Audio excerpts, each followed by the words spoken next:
tantangan yang telah sebelah dapatkan waktu melakukan pencarian data. Nah, dan saya yakin setiap orang itu punya tantangan masing-masing. Makanya saya pengen mengidentifikasi tantangan-tantangan yang dihadapi oleh teman-teman. Itu pertanyaan penelitian KTTA loh itu. Mengidentifikasi tantangan pencarian data. Kalian udah punya tema sih. Oke. Nah, sekarang tadi salah satunya tadi kebetulan di kelas sebelah tadi nggak ada. Yang masalah apa sih namanya? Tanah dijual nggak punya akses. Nah, ini menarik ini. Tanah nggak dijual. Ada harganya nggak, Mas? Dia ngasih harga nggak? Iya Pak, udah dibeli Pak. Jual beli. Yang beli siapa? Yang beli orang situs sebelahnya. Sebelahnya kan? Oke. Murah atau menurut Mas itu harga cincai atau harga pasar? Itu kalau menurut saya lebih murah sih Pak. Nah, ya itu karena dia nggak punya, dia yang bisa beli cuma orang yang punya orang yang di depannya ya. Siapa orang mau beli tanah yang nggak ada aksesnya? Tanah transaksi atas tanah tanpa akses. Oke, kita mulai. Kita tanyain satu-satu. Kira-kira mau dari absen berapa? Nah, kalau kelas kemarin dari absen atas, sekarang kita dari tengah lah ya, biar adil ya. Yang tengah, kita ada 29. 29 itu 15 berarti. Patah. Waktu ngumpulin data kemarin ada kendala nggak? Kendalanya ini kalau apa namanya yang waktu ngumpulin data secara online itu Pak, yang bingung nyari lokasi pasnya. Online bingung cari lokasinya. Terus apa yang kamu lakukan kalau bingung? Ini, Pak, apa namanya nyusuri jalan di itu Pak, Google Street Pak. Gimana? Nyusurin jalan di Google Street. Google Street ya. Tapi akhirnya ketemu nggak? Ada beberapa yang ketemu, ada yang enggak Pak. Kalau Jadi yang kalau yang nggak ketemu tuh kayak ngira-ngira sendiri Pak. Oh kayaknya di sini gitu Pak. Dari gambar, dari foto-fotonya. kalau nggak ketemu kira-kira ya, kira-kira. Oke. Nice. Ada lagi nggak? Sejauh ini belum sih Pak, baru itu aja.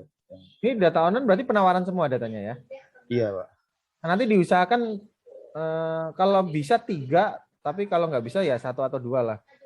Soalnya untuk penyesuaian harga penyesuaian jenis transaksi, teman-teman butuh butuh data yang ada transaksinya beneran, ya.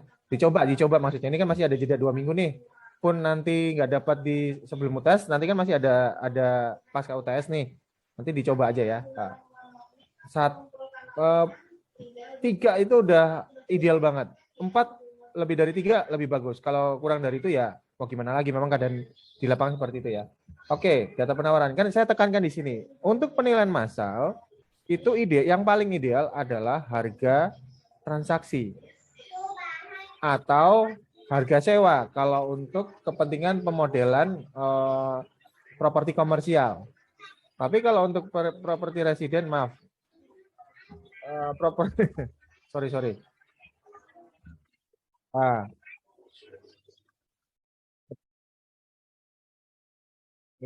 Maklum, satu ruangan sama anak SD. Apa tadi? Idealnya itu ada harga transaksi. Hanya saja teman-teman udah tahu kan di lapangan itu sangat sulit mencari harga transaksi. Tapi biar analisis kita itu dapat diterima secara umum, tetap harus ada data transaksi. Ya nanti diusahakan dulu. Tapi kalau misalnya nggak ada ya mau gimana lagi. Tapi diusahakan dulu. Oke, terima kasih Mas. Kemudian Mas Pata. Jos Mangap. Ada nggak? Mangapul. Bang Ipul, ada? Saya, Pak. Bang Ipul. Ada Pak. ini nggak? Ada kendala nggak? Tantangannya itu, Pak. Kalau yang transaksi jual beli itu datanya susah dijumpai di tempat saya, Pak. Karena saya tinggal di daerah pedesaan, jadi eh, rata-rata properti itu masih bangun sendiri Pak, jarang yang dijual gitu Pak. Karena Dan tanah, kalau tanah, untuk tanah nggak ada yang dijual. kalau untuk tanah pun Pak itu masih sangat jarang karena masyarakat kan rata-rata petani. Jadi lahannya itu disuasai sendiri Pak. Karena itu jadi apa namanya mata pencarian utama di daerah saya Pak. Hmm. Tapi sebagian ada yang di bentuk penawaran Pak, kayak di marketplace di Facebook gitu sama di online juga. Hmm. Tapi itu nggak terlalu banyak dan itu di luar kecamatan juga Pak. Tidak terlalu banyak di luar kecamatan. Ya nggak apa-apa. Sebisanya aja Mas, nggak apa-apa ya. Maksudnya kita lagi nyari apa namanya, nyari pola nih, pola di data pedesaan susah. Nah, kalau di video saya tapi belum tayang itu disampaikan bahwa salah satu tantangan penilaian masalah itu transaksi itu nggak selalu ada, tiap karakter tiap daerah itu beda-beda. Nah, salah satunya yang seperti Mas alamin di pedesaan itu karena perekonomiannya lambat dan di situ bukan pusat ekonomi, uang beredar lambat di sana. Kalau uang beredar lambat, orang yang megang punya kepentingan tidak banyak, orang yang pengen cari apa bahasa sederhananya apa ya? Ya kalau perekonomian nggak muter, kasarannya orang susah megang uang. Berarti pergerakan uang tuh lambat gitu loh. Orang jual beli itu lambat.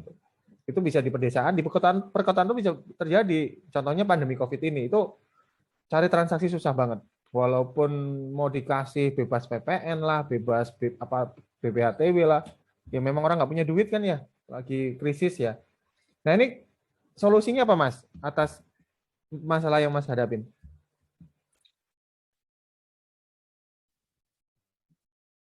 Ada solusinya nggak?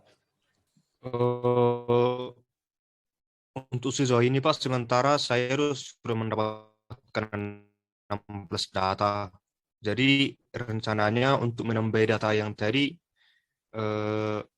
saya akan mendatangi terus dimintai kalau tanahnya itu dibeli sama orang mau dikasih berapa kayak gitu Pak. Oh, tanya langsung gitu ya. Iya betul Pak. Udah nyoba ke kelurahan nggak Mas? Biasanya di kelurahan tuh ada surat keterangan jual beli atau surat keterangan transaksi atau apa itu udah dicoba belum? Siapa tahu kelurahan atau kepala desanya, nggak dulu deh, kelurahan atau lurah atau kepala desanya, siapa tahu saudara gitu atau teman-teman SMP gitu kan, kali. Nggak mungkin ya kalau teman SMP ya. Di kelurahan udah nyoba tanya ke kelurahan? Oh, belum sih Pak. Belum ah, Pak. ah. Ya itu nanti satu opsi aja, teman-teman bisa coba. Itu biasanya di kelas sebelah tuh dengan tanya kelurahan atau tanya RT itu mereka dapat lumayan banyak, lumayan banyak. Ya cuman karakter pejabat pejabat pemerintah desa atau kelurahan ini macam-macam ya. Ada yang karena kenal dia bisa memberi datanya, ada yang dalam tanda kutip minta minta, ya saya ngomongnya frontal aja ya, minta dibayar gitu loh. Ya saya ngasih datanya tapi bayar. Kalau misalnya mereka minta bayar nggak usah, teman-teman skip aja ya. Tapi dicoba tanya aja ke kelurahan. Terus kalau tanya langsung, mau jadi pura-pura pembeli atau nanya aja Mas? Rencananya. Karena itu adalah dua hal yang berbeda. Secara psikologis akan mempengaruhi nilai yang dikeluarkan oleh si yang ditanya. Rencananya gimana? Mohon maaf Pak, tadi saya terputus Pak. Oh iya, kalau misalnya nanya, ini kan rencananya setelah ini bakal keluar ke lapangan nanya nih ke orang. Nah, nanyanya nih Mas sebagai pura-pura jadi penjual atau nanya sebagai Pak saya ada tugas butuh data transaksi, kira-kira mau dijual berapa gitu. Mau pakai cara yang pertama atau yang kedua? Karena ada penugasan Pak. Gimana? Maaf putus-putus juga di sini Mas. Karena penugasan Pak. Maaf Pak, karena penugasan Pak. Gimana? Karena penugasan katanya Pak. Karena ada kalau tugas Pak. Oh iya, maaf. Yang tahu logatnya cuma si Pret nih kan. Ya. Oh, karena penugasan. Oke, dicoba ya. Terus Iya, Pak. ini datang langsung ya. Oke. Kalau bisa jangan bohong ya teman-teman ya. Kita itu peneliti atau penilai itu boleh salah tapi nggak boleh bohong. Itu ada di kode etik lah ya. Terima kasih Mas. Makanya saat teman-teman DJP diskusi sama teman-teman DJP, nah, penilai pajak yang mereka punya kewajiban untuk ngumpulin data pasar setiap tahun setiap bulan itu minimal 3 kalau nggak salah. Tapi karena kesibukan mereka nggak sempat. Akhirnya cara mereka nyari data itu pura-pura jadi pembeli itu apa namanya ya? Kalau menurut saya itu melanggar kode etik sebagai seorang penilai. Kita penilai atau peneliti itu boleh salah dalam melakukan perhitungan. Tapi kalau bisa sebisa mungkin jangan apa namanya melakukan kebohongan dengan pura-pura menjadi pembeli itu mungkin bisa mendapat angka yang mendekati harga pasar, tapi caranya itu tidak etis. Ya, kurang lebih seperti itu, teman-teman. Oke, makasih Mas Joshua. Terima kasih Sekarang, kembali, Pak. oke, Zarvan, ada Mas Zarvan? Hadir, Pak. Nah, Mas, ayo pertanyaannya sama. Kalau kemarin tuh ada 1 atau 2 data sih, Pak, yang transaksi gitu. Harganya tuh beda di harga realnya yang aslinya sama di AJB-nya, Pak. AJB beda dengan asli. Taunya bagaimana Mas beda? Nanya, Pak. Nanya. Terus ngelihat AJB-nya, ternyata Oh, beda. dia nunjukin AJB-nya? Nah, Ini saudara apa teman atau gimana kok? teman. Oke. Saya boleh nebak nggak? AJB-nya lebih kecil. Ya, benar, Pak. Dikit Mas, ini data yang bagus. Dari sini kita bisa menganalisis. Biasanya tuh antara transaksi sebenarnya sama AJB itu berapa persen sih rentangnya? Nah, ini ada 2 kemungkinan. Nah, memang pembeli sama penjualnya udah sekongkol dari awal, dan yang kedua adalah biasanya diarahkan sama PPAT. PPAT itu dia ngasih fee untuk dirinya sendiri itu sesuai dengan transaksi. Tapi kalau untuk administrasi perpajakan, AJB dan sebagainya atau yang di atas kertas, mereka pasti apa namanya menyarankan. Ada yang menyarankan secara frontal atau ada yang enggak, menyarankan untuk nilainya tuh dinaikin dikit di atas yang JOP. Nah, ini data yang bagus, nanti ditambahin 1 kolom aja Mas di paling kanan. Nah, disampaikan di situ adalah harga menurut AJB sekian. Kolom keterangan ya, kolom tempat sampah ditambahin 1 kolom. Bisa Mas? Boleh? Ya. Oke, terus ada ini nggak Mas? Ada yang lain? Ini kan bukan tantangan nih, ini temuan. Tantangannya apa? Kesulitannya apa saat melakukan pencarian data?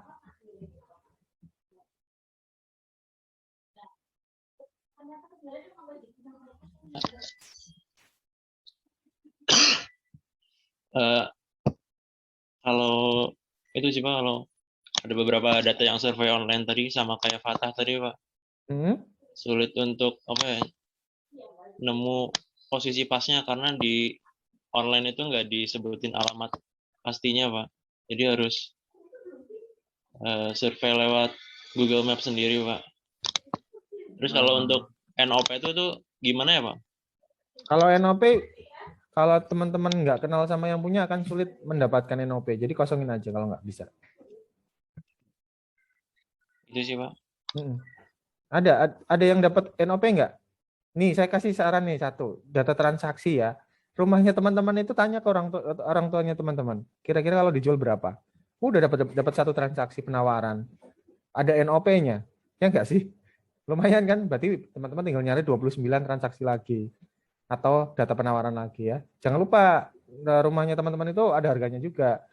Nah, kalau misalnya teman-teman masih tinggal di rumah orang tua ya berarti tanya ke orang tua, Bapak Ibu ini kalau dijual kira-kira berapa ya?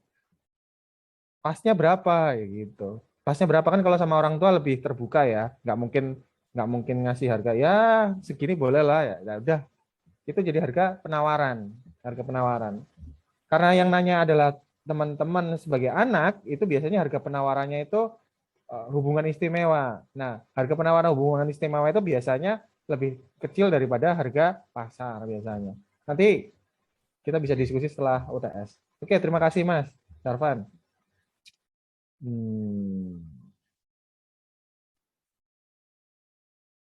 Joshua, mana lu?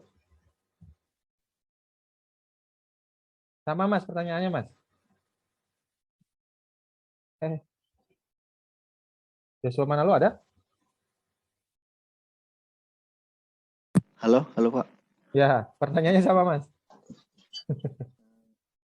Kalau di saya hampir sama-sama Joshua Mangapul tadi sih Pak. Kan Oke. di daerah saya juga masih kabupaten berkembang lah Pak gitu Pak. Kabupaten berkembang itu maksudnya gimana? Gemuk-gemuk Masih orangnya? bukan Pak.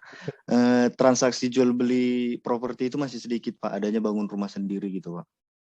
Oke. Lah, kalau bangun rumah sendiri tanahnya dari siapa? Nah, jadinya saya gitu Pak, cari datanya Pak. Saya keliling cari rumah yang lagi dibangun, terus tanya ini tanahnya punya sendiri atau dibeli gitu Pak. Kalau ada nggak yang dibeli? Ada Pak, cuman saya malah jadi kena dimarahin gitu Pak. Kenapa? Itu kan Dikira orang kemarin pajak kan saya dikira orang PU Pak. Kamu mau nanya IMB ya katanya gitu Pak. Bilang aja saya anak PKN STAN Pak, lagi survei harga gitu aja. Saya bilang gitu kan Pak. Kan kebetulan kemarin saya juga pakaiannya agak rapi lah Pak, pakai kemeja gitu kan Pak. Malah dibilang, ini orang PU ini, nggak usah bohong kamu, katanya gitu Pak. Enggak Pak, saya mahasiswa, saya lagi penelitian gitu kan Oke. Untuk mengatasi masalah ini kayaknya teman-teman yang pengen survei lapangan minta surat di sama Mbak Reza. Nanti suratnya itu ditunjukkan ke ini. Saya juga lupa. Saya juga pernah mengalami hal yang sama, Mas. Tapi dulu saya sebagai orang pajak dan mereka tahu kan pegawai Kementerian Keuangan kan kalau hari-hari tertentu kan bajunya warnanya itu aja kan ya. Pas hari Rebo ke lapangan pakai baju biru, nanya-nanya, wah, orang pajak ya. Ya udahlah, kasusnya sama kayak Mas ini. Oh, berarti sebenarnya mereka tuh ini ya, bangunannya ilegal semua ya, nggak ada IEB-nya Mas ya? Nggak tahu, kayaknya mungkin gitu Pak. Terus akhirnya nggak dapat jatah akhirnya? Enggak Pak, saya malah disuruh pergi Pak. Saya ditinggalin gitu aja Pak. Jadinya ya saya pergi juga Pak. Itu satu orang atau banyak yang begitu?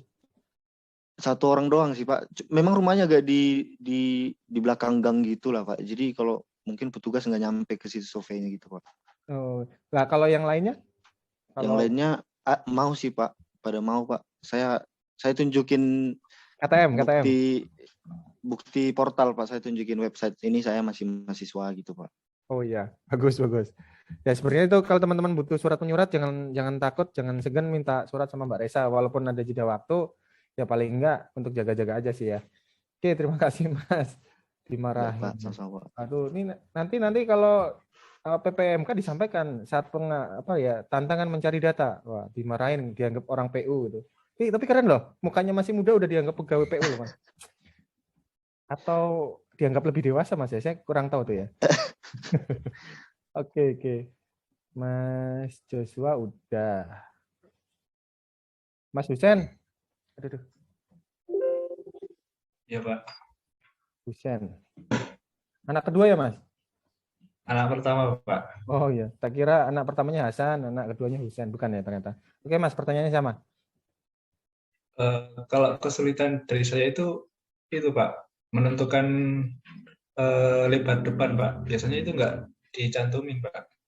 Sama kalau mau nanya juga Pak, kalau misal tanahnya itu tidak di pinggir jalan, itu lebar depannya itu yang bagian mana ya Pak? Tidak di pinggir jalan, terus dia di tengah jalan gitu maksudnya? Maksudnya nggak ada akses jalan gitu loh Pak. Oh kayak yang tadi, ya kalau tadi dikosongin, nanti tambahin satu kolom paling kanan, kolom keterangan, tidak ada akses jalan gitu aja. Oh iya Pak. Tapi lebar depannya untuk menentukan ininya sih Mas ya, bagian depannya mana sih ya? Ya, sampaikan aja di bagian kanan, tidak ada akses jalan. 6. Menentukan lebar depan data tanpa akses jalan. Oke, selain itu apa lagi Mas? Udah itu aja Pak.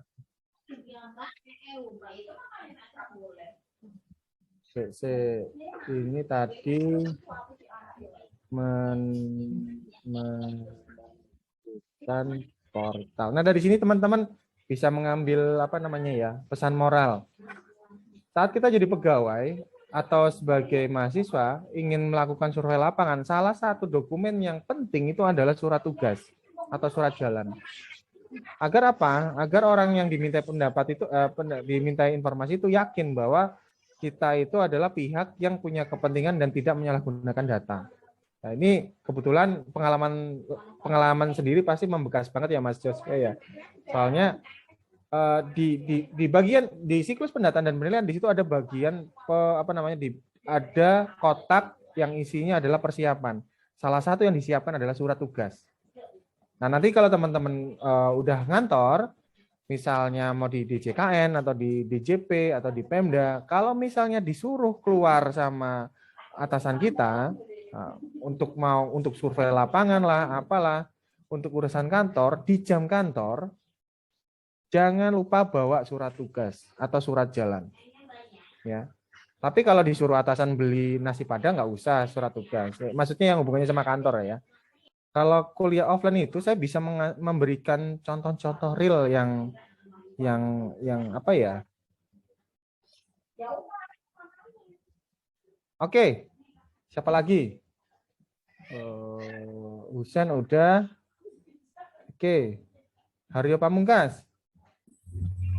Iya Pak, hadir Pak. Pertanyaannya sama Mas. Kalau saya ini Pak, yang tadi Bapak bilang ke kelurahan dulu gitu Pak. Ke kelurahan minta data jual beli begitu, kan ada datanya itu Pak. Dikasih sama mereka? Kenapa? Dikasih nggak? Dikasih Pak, dikasih. Nggak minta duit? Oh, enggak minta duit alhamdulillah. Tapi ini nggak ada data jualnya, harganya gitu kayak nggak dicatat gitu Pak. Jadi ini nanti harus ke lokasi satu-satu gitu Pak, tanya harganya gitu. Oh, jadi cuman alamatnya aja ini alamat rumah yang dijual gitu ya, tapi nggak ada harganya? Nggak ada harganya ya, dan itu ada luas tanah dan luas bangunan juga sih Pak, tapi cuma data segitu aja sih, data alamat sama luas tanah dan luas bangunan. Oh, berarti modal itu baru ke lapangan, ngecek ke lokasi langsung, nanya sama orangnya akhirnya? Iya, betul. Dan ketika ini Pak didatangi pemilik rumahnya tuh sering nggak ada gitu Pak, jadi solusinya tuh tanya ke tetangganya gitu. Tapi ketika tanya ke tetangganya itu ini kayak bentar, sebelum tanya ke tetangganya ada yang ketemu juga Pak, tapi pas udah ketemu sama pemiliknya itu kayak sungkan-sungkan gitu Pak. Kayak misalnya ditanya, Pak ini harga rumahnya itu berapa sih? Nggak mahal Mas, cuma ya itulah gitu. Nggak nyebutin angka ya?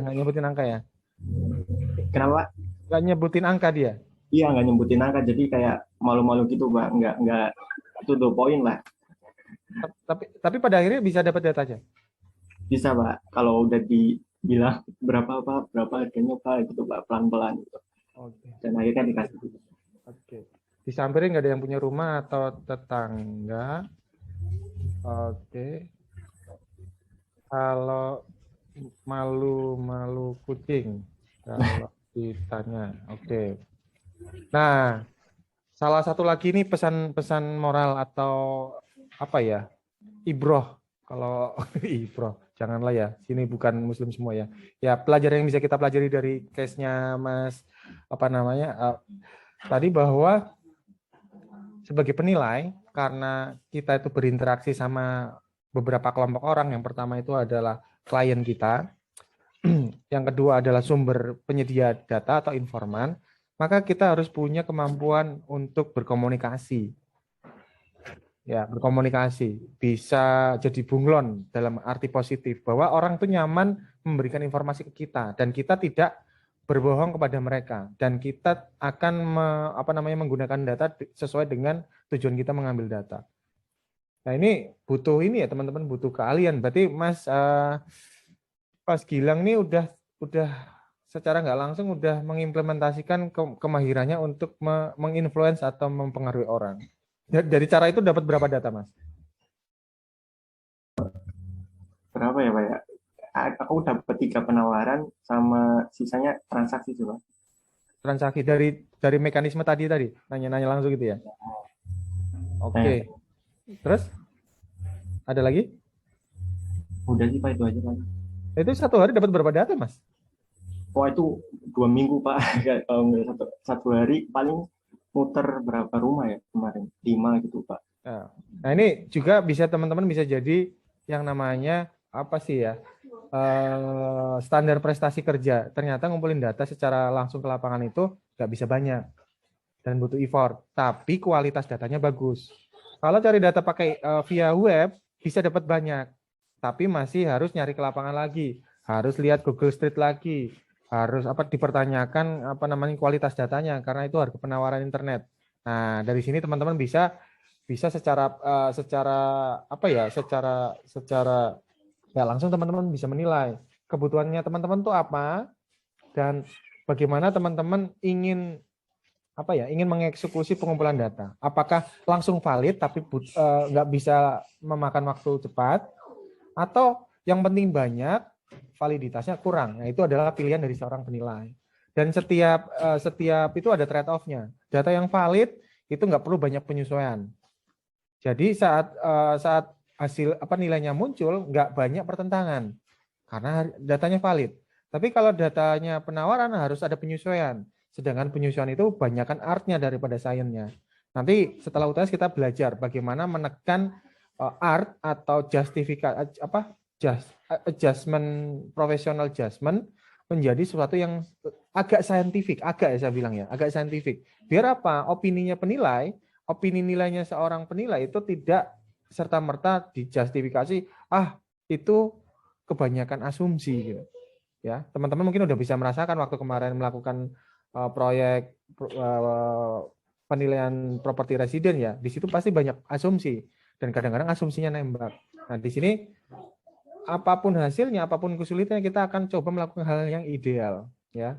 Saya tidak menuntut hasil akhirnya bagus, tapi saya menuntut teman-teman menjalani prosesnya, menikmati prosesnya, kayak proses dimarahin, proses berinteraksi sama pemilik data dan sebagainya. Oke, ada lagi tambahan nggak Mas kira-kira Mas? Tantangannya nyari data? Nggak ada kali Pak. Paling itu kayak nyari rumahnya itu lumayan effortnya lumayan. Cari rumahnya. Oke.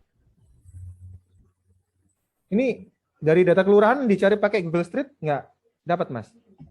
Tidak Pak, soalnya kayak itu kayak RT RW doang gitu Pak, jadi susah. Oh jadi harus ke lokasi, jalannya nggak jelas ya. Oke. Terima kasih Mas. Nah ini setiap orang punya punya tantangannya masing-masing ya. Mas Gilang dapat data tapi harus dicari ke lapangan. Ada yang tadi nggak ada data sama sekali, makanya harus datang ke lapangan nanya dan ternyata dimarahin dan sebagainya ya. Tantangannya setiap penilai itu beda-beda. Oke, makasih Mas Gilang. Kita cari lagi siapa? Dari atas ya. Dari atas. Adis. Dari tadi nggak ada cewek perasaan. Ya, Pak. Oke, tantangan seorang penilai perempuan.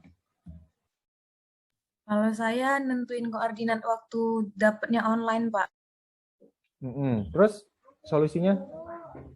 Jadi akhirnya waktu survei lapangan saya datengin langsung Pak tempatnya. Oh, terus tagging gitu, pakai HP atau gimana? Iya, saya tag gitu. Tapi karena aplikasi karena Maps-nya itu kan tetap nggak akurat banget ya Pak. Ya. Jadi abis itu tetap harus kayak nyusurin dikit gitu Pak. Oke. Berarti tetap datang ke lapangan ya. Datang ke lapangan untuk memastikan itu ya. Waktu ke lapangan nge-tagging atau nyocokin map doang, Mbak?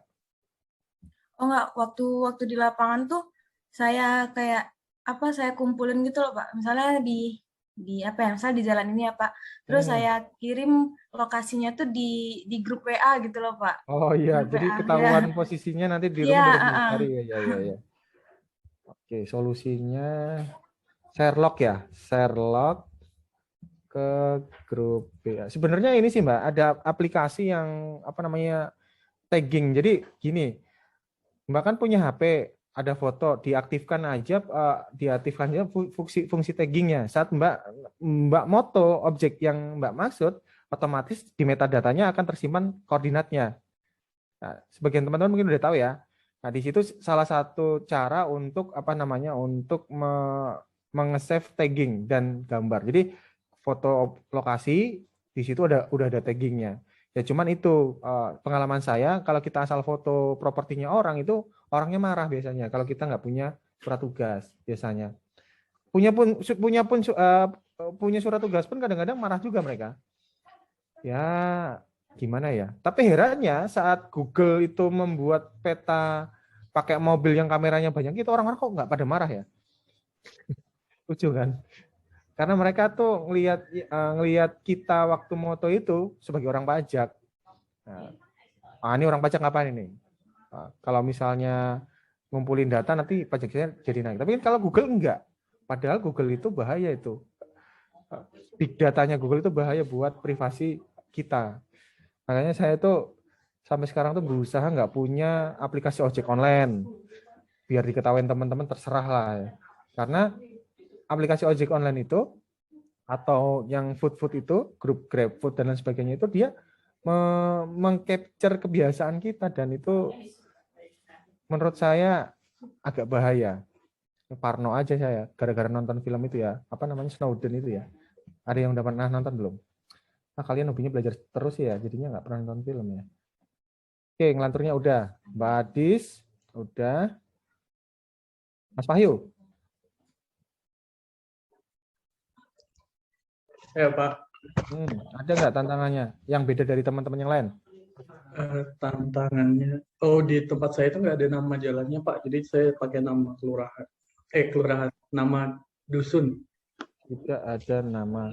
Emang kebiasaan di daerah itu nggak ada nama jalannya? Iya Pak, saya di kampung Pak. Iya, saya juga di kampung Mas. Tapi RT RW ada kan? Ada Pak. Nama dusun. Iya sih, saya di kampung biasanya nama jalannya bukan itu nama jalan Pak Haji siapa gitu yang punya yang paling kaya di situ biasanya enggak gitu ya? Biasanya nggak ada sih Pak.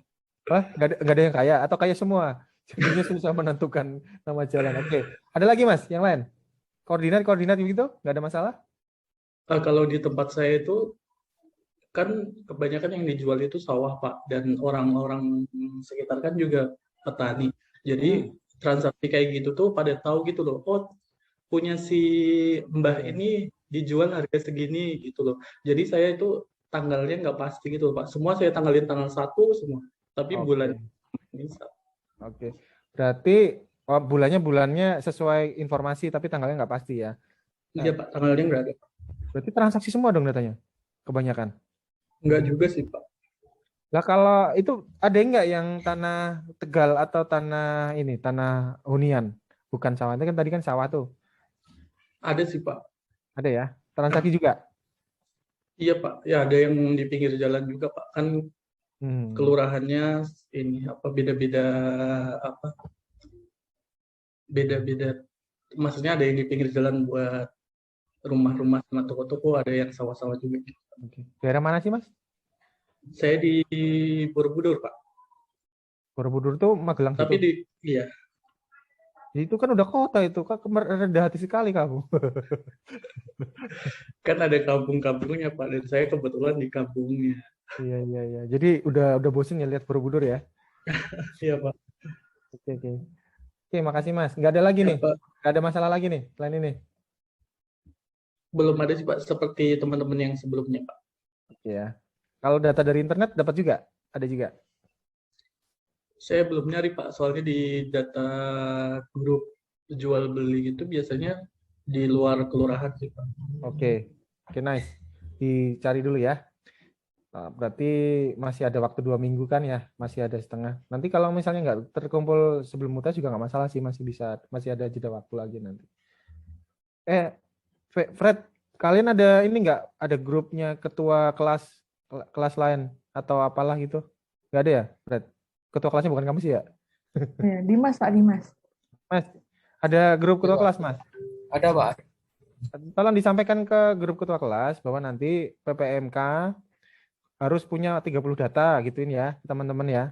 Saya juga nyampein ke dosennya nanti. Biar dicicil kayak teman-teman gitu loh. Nanti pas saya ngeluarin soal PPMK pada protes lagi dosen-dosennya. Dikira saya menyulitkan. Kan ini kan sebenarnya pas UTS kan teman-teman tinggal jalan dengan data kan. Datanya udah dikumpulin. Ya, disampaikan ya Mas ya.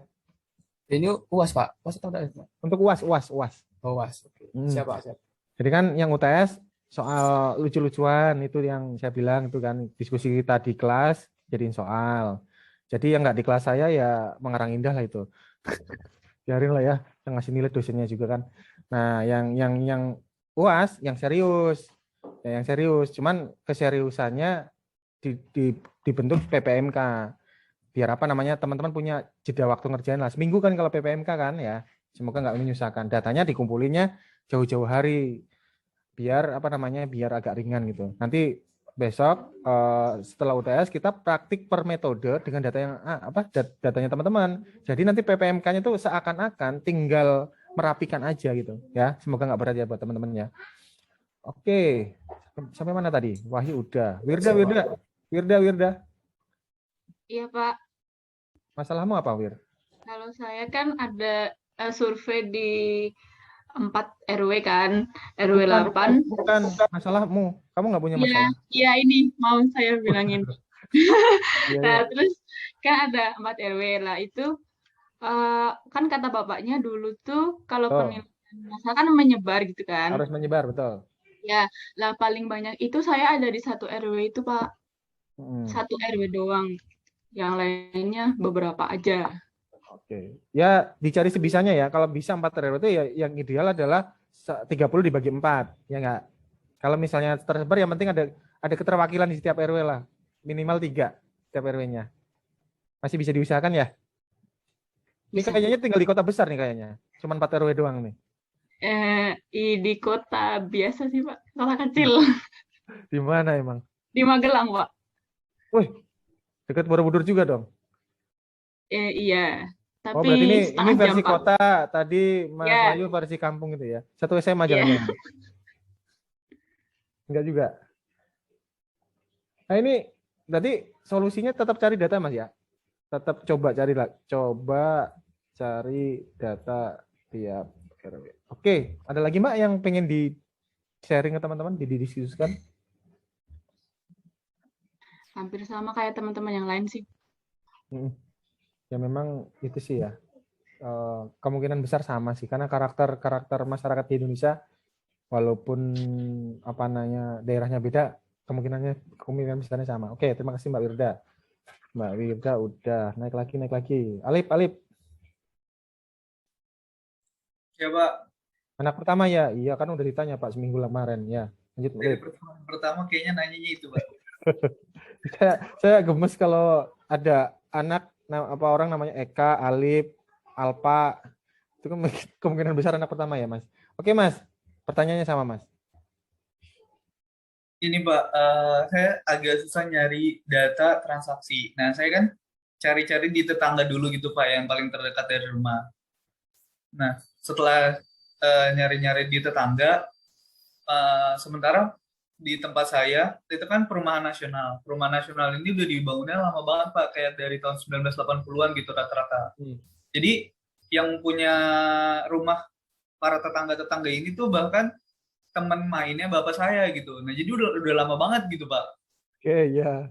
Iya, jadi pas nanya kira-kira harganya berapa rumahnya, transaksinya, ternyata udah punya dari kecil gitu. Jadinya saya coba ini sih Pak, kan dari Pak Majdi Ali itu kalau bilang harga transaksi itu adalah penawaran di akhir gitu ya Pak. Telepon akhirnya nanya nawar-nawar gitu akhirnya.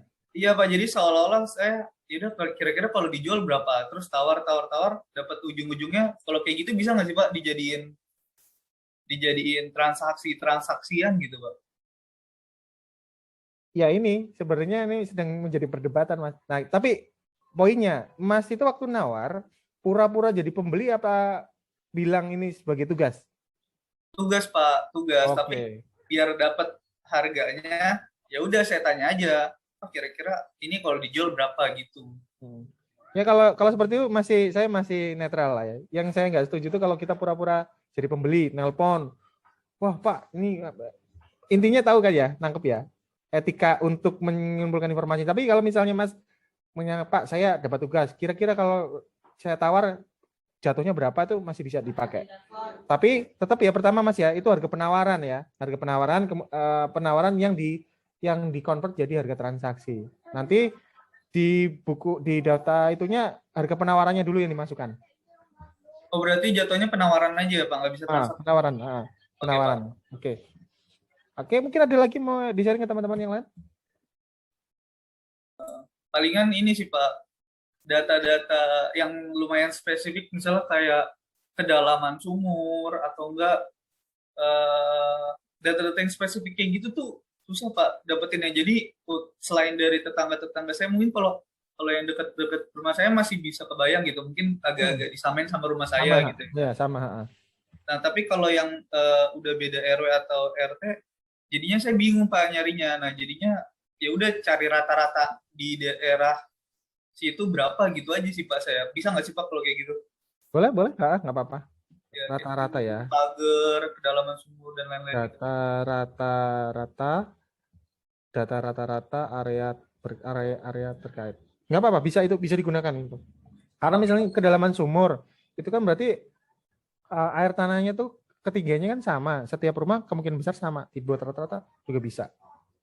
Cuman mungkin karena ini kan penilaian massal, jadi nggak perlu terlalu detail sebenarnya. Tapi yang penting ada. Kalau penilaian individu kan antara sumur biasa sama sumur bor sama sumur apa tuh yang dalamnya sampai 100 meter kan itu kan biayanya beda tuh. Nah itu kalau individu harus disesuaikan. Cuman kalau untuk penilaian massal memang nggak terlalu sedetail itu. Ya itu mungkin yang kemarin kita sampaikan di awal-awal ya. Penilaian massal tuh ada ininya, ada trade off-nya gitu. Detail-detail seperti itu tidak tercapture. Makanya digunakan untuk objek-objek yang dalam tanda kutip nilai ekonominya dianggap kecil. Nah, cuman nilai ekonominya kecil tuh masih perdebatan juga karena DJP dulu tuh membatasi nilai ekonomi dengan spesifikasi propertinya. Tanah nggak lebih dari 10.000, kemudian bangunan nggak lebih dari 1.000, jumlah lantai nggak lebih dari 4 dan ya tiga kriteria itu. Oke Mas, ada lagi mungkin tambahan? Udah sih Pak, itu aja. Oke, terima kasih. Sisanya mirip-mirip ya, Mas Alif udah. Rinda? Iya Pak. Pertanyaannya sama Mbak? Kayaknya udah disampaikan sama teman sebelum-sebelumnya sih Pak. Yang belum, harus ada satu yang beda. Mungkin lebih ke kesulitan nentuin luas jalan sih Pak. Luas jalan, lebar jalan kali. Kalau luas jalan juga, kalau luas jalan juga saya malas ngitungnya. Lebar jalan kali ya? Iya Pak. Masa nggak bisa? Kan tinggal dilangkain aja, 1 langkah 0,5 meter, 4 langkah 2 meter. Oh, sebagai penilai harus punya sense seperti itu dong Mbak. Iya Pak. Ini biar beda aja Pak gitu. Ya, apalagi selain ini? Udah sih Pak. Terus bagaimana mengatasi masalah ini? Pakai Google Street View. Google Street View. Terus diukur gitu? Iya. Ngukurnya gimana? Saya juga nggak bisa ngukur kalau Google Street View. Itu Pak, ada cara ukurnya kan Pak? Masa sih? Lebar jalan gitu bisa diukur? Kan bikin titik dulu Pak, terus yuk ukur jarak itu ada Pak. Itu di Google Map kali. Di Google Street ada juga? Allah. Di Google? Iya Google Map Pak, ya Allah. Oh nanti ini minggu depan kita praktik ya Mbak jadi operatornya ya. Saya pengen lihat caranya. Lagian kalian buat alasan juga, iya ya. Buat alasan ini aneh-aneh. Kan kalau lebar jalan bisa dicek Mbak pakai Google Street View. Kan kelihatan tuh dia bisa dilewatin berapa mobil. Kalau cuma dilewatin 1 motor ya kira-kira aja itu paling 1 meter. Kalau bisa dilewatin 1 mobil ya kira-kira 2 meter. Bisa mobil papasan 4 meter. Bisa mobil papasan ada mobil parkir di sampingnya itu 5-6 meter. Itu sense of penilainya harus mulai dikembangkan Mbak. Tapi saya tahu sih ini cuma alasan aja biar beda sama teman-teman yang lain. Oke, terima kasih Mbak. Ayo Pak, izin bertanya. Oh, nanya. Gimana, Mbak? Kalau misalnya data yang kemarin dikumpul terus besok diubah, boleh nggak sih, Pak? Boleh. Diubahnya di ini aja, di pengumpulan berikutnya. Kan setiap pengumpulan kan itu akumulasi dari data sebelumnya kan. Kalau mengubah di pengumpulan berikutnya aja, ya. Iya, Pak. Oke. Terima kasih, Pak. Ya, sama-sama. Oke, teman-teman, saya sudahkan. Kalau diabsenin satu-satu, pasti jawabannya jadi ngelantur kayak nomor 13 ini kan. Jadi saya sudahin aja. Oke, sebelum saya mulai ke materi hari ini, ada pertanyaan nggak teman-teman? Nggak ada ya? Pak, saya mau nambahin satu deh, Pak. Oke, boleh. Itu kan data-data penawarannya yang ada di OLX gitu misalkan, Pak. Itu kan kadang informasinya nggak lengkap ya, Pak. Misal contoh di rumah saya itu contoh ada jalan Nusa Jaya gitu misalkan ya, Pak ya. Itu kadang nggak ada informasi nomor rumahnya, Pak. Sedangkan jalan-jalan itu tuh bisa nyampe Jalan Nusa Jaya 9 gitu loh, Pak. Jadi kayak saya susah buat nentuin titik koordinatnya gitu, Pak. Event didatengin juga kan Perum ini kan, di Perumnas ini kan kayak labirin gitu ya, Pak. Jadi susah gitu nemunya, terus dempet-dempetan gitu kan, Pak. Nah, jadi susah, Pak, buat temuinnya. Kayak misal Nusa Jaya 5 nomor 102 gitu, Pak. Jadi saya hampir nggak mungkin buat nentuin koordinat pastinya, Pak. Jadi untuk beberapa banyak sih, Pak, data saya yang akhirnya titik koordinat X-nya tuh banyak yang kosong gitu. Untuk yang keisi itu ya paling yang emang ada jelas setara nomornya atau emang ya saya tahu lokasinya gitu, Pak. Jadi bisa saya search di Google Earth gitu. Oke. Kalau di OLX ada nomor yang bisa dihubungin nggak, Mas? Oh ya, ada, Pak. Nah, ini memang agak costly ya. Kalau teman-teman di penilai itu biasanya dia nanya alamatnya. Boleh nggak cek lokasi? Nah, dengan cek lokasi itulah dia bisa datang ke lokasi dan ngetek koordinatnya. Teman memang agak costly. Jadi ini terserah teman-teman ya. Saya nggak berusaha supaya tugas kita ini nggak costly. Tapi sebenarnya kalau di lapangan, di kehidupan nyata, untuk mencari data via internet, semacam OLX, sengaja itu memang ada kecenderungan mereka tidak memberikan alamat yang sebenarnya. Itu yang pertama. Terus yang kedua, biasanya kalau mereka ngasih alamat bukan alamat sebenarnya, yang mereka tawarkan itu biasanya bukan properti terkait. Mereka tuh hanya semacam mengundang orang agar menghubungi nomor yang ada di web itu. Dan biasanya itu adalah makelar atau calo. Kalau agent atau agen yang terdaftar atau agen yang informal, mereka akan memberikan alamat yang lengkap. Karena itu reputasi. Bagi mereka reputasi itu penting. Tapi kalau makelar-makelar itu teknik-tekniknya yang tadi Mas temukan. Kemungkinan besar data-data yang ada di internet yang nggak lengkap itu adalah data-data dari makelar. Mereka cuma mancing orang untuk nelpon nomor yang ada di situ. Dan kenyataannya mungkin nggak ada sebenarnya data itu. Nah, jadi ya idealnya sih nelpon, Mas. Cuman kan saya semangatnya nggak pengen membebani biaya ke teman-teman. Kalau bisa dihindari data seperti itu. Karena sekitar 70-80% itu data makelar. Memang iya, Pak. Jadi kan kemarin itu isinya baru sampai 24 ya, Pak, untuk sampai minggu ini ya, Pak. 24 data. Itu yang saya dapat nomornya itu cuma ada sekitar 6 data mungkin, Pak. Sisanya itu kosongan, Pak. Nggak ada nomornya. Terus cuma alamat jalannya doang. Ya memang tantangannya seperti itu ya, makanya diresapi dan dinikmatin ya. Nanti biar nanti kalau ke kantor juga, iya Pak benar saya pernah mengalami hal itu. Dan ini saya diskusinya, saya berusaha mendiskusikan ke teman-teman bahwa pengalaman teman-teman di lapangan di sana kita diskusikan di sini. Salah satu tekniknya tadi telepon, dan menurut teman-teman di DJP, karena saya banyakkan teman-teman di DJP itu cerita, itu biasanya kalau di OLX itu alamatnya nggak lengkap, itu memang cuma mancing nelpon aja. Setelah kita nelpon, mereka akan menawarkan properti lain, makelar mereka biasanya.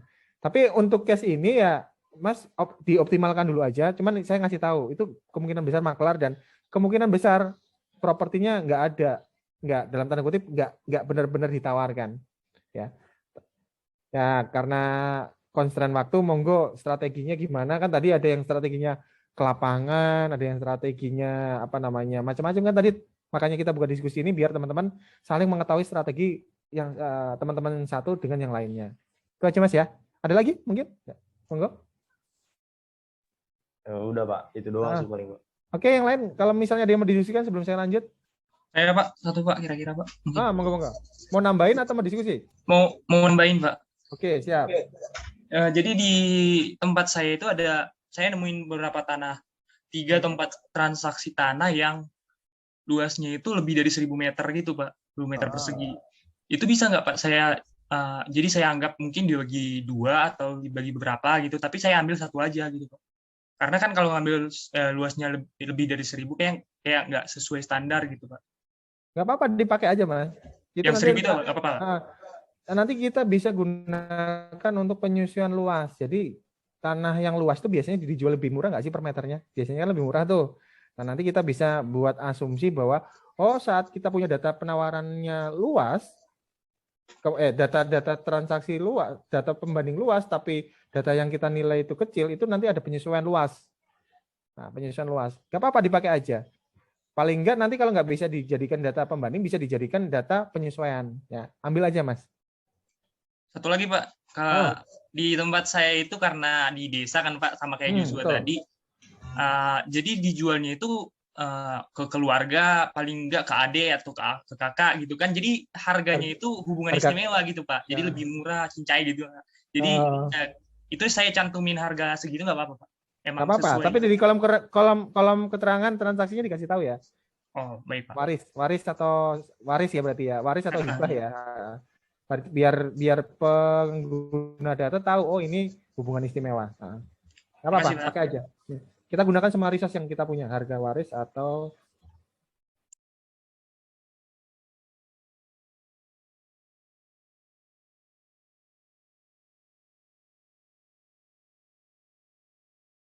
Oke, ada lagi yang lain? Pak, saya Pak. Monggo. Mau tanya Pak, kan di lingkungan saya kemarin saya tuh pendataannya didatangin satu-satu gitu Pak. Nah saya tanyain yang tentang dokumen kepemilikan Pak, mereka itu nggak ada apa ya? Saya tanyain ada dokumen kepemilikannya nggak? Jawabnya nggak ada gitu. Kalau sertifikat nggak ada, dan semua data yang saya dapatkan dalam satu kelurahan itu tuh ternyata mereka sedang dalam pembuatan sertifikat Pak gitu Pak. Jadi ditulisnya itu apa ya Pak? Mereka punya AJB nggak, Mak? Biasanya kalau transaksi pasti ada AJB-nya. Nah itu Pak, kan tempat saya kan pedesaan ya Pak. Jadi itu tuh kayak tanah turun-temurun gitu. Jadi mereka nggak paham apa itu AJB. Terus kalau girik mereka tahu nggak? Girik. Kalau girik beberapa saya tanya ada yang tahu, ada yang enggak sih Pak. Tapi pas ditanya juga nggak jelas gitu Pak. Kayak nggak apa ya, ini cuma tanah turun-temurun gitu. Daerah mana Pak kalau boleh tahu? Gimana Pak? Daerah mana kalau boleh tahu? Daerah Kebumen Pak. Kebumen. Girik nggak tahu ya. Tapi lagi proses ini ya, proses sertifikat ya. Iya, soalnya satu desa sedang dalam pemrosesan sertifikat gitu Pak. Oke. Sama punya kenalan di kelurahan nggak, Mbak? Kalau di kelurahan tinggal tanya aja, sebenarnya nggak apa-apa sih Pak. Tanya aja. Ini kan lagi proses buat sertifikat. Dokumen pendukung untuk membuat surat sertifikat yang digunakan warga desa itu apa? Tanya. Itu. Nah, itu disamakan aja semua nanti. Pak, karena nggak mungkin ini tanah saya, terus buatin sertifikat. Harus ada dokumen kan, tetap kan ya? Atau surat keterangan dari desa atau apa. Tanya ke kelurahan, Pak, dalam proses pembuatan sertifikat, mereka menggunakan dokumen apa? Girik, ada petok, ada PPJB, ada AJB. Nah, sampaikan aja. Terus itu kan banyak. Mbak nanyain gini ya, paling banyak dokumennya apa? Itulah nanti dipukul rata ke datanya Mbak. Itu aja Mbak. Oh iya Pak, baik Pak, terima kasih. Tapi nggak ada satupun yang SHM Mbak? Nggak ada Pak. Berdasarkan yang kemarin saya tanya itu nggak ada Pak. Jadi semuanya baru dalam proses ini, sertifikat semua. Oke, kalau rumahnya Mbak ada sertifikatnya nggak? Ada? Nggak ada Pak, sama sedang dalam proses juga. Oh iya. Kok bisa ya? Padahal anak stan loh, nggak ada hubungannya juga ya. Oke. Oke, ada lagi nggak ditambahin ini teman-teman? Nah, nanti tanya kelurahan ya. Tanya. Menarik ini. KTTA-nya apa temanya Mbak? Saya penilaian properti, Pak. Properti yang mana? Komersil, residen?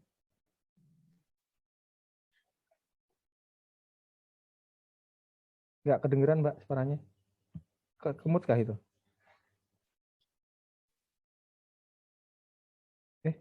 Halo? Halo, halo? Cek, cek. Tes, tes. Suara saya kedengeran nggak, teman-teman? Kedengeran, Pak. Cuman suara nilainya yang hilang, Pak. Oh, saya kira sayanya yang hilang. Mbak, masih di situ? Ngambek gitu aja. Enggak ya? Mikrofonnya error, Pak. Udah. Ah, ini kayaknya harus dikasih sertifikat, Mbak, kayaknya, Mbak. Oh, enggak juga ya. Itu tanah ya. Enggak, Mbak, bercanda ya, Mbak. Jangan baper ya. Gimana tadi, Mbak? Tadi ngomong nggak kedengeran suaranya? Maaf, Pak. Tadi terputus. Gimana, Pak? Hah? Ya, kalau saya ulangi Maaf jadi... tadi. Kalau saya ulangi jadi nggak lucu, Mbak. Jadi nggak usah diulangin ya. Dah. Oh iya, Pak. Oke, ada lagi nggak? Teman-teman, monggo. Biar sama-sama enak gitu loh. Teman-teman ngumpulin data, jadi feel free sesuai keadaan di lapangan gitu. Ada lagi? Nggak ada ya?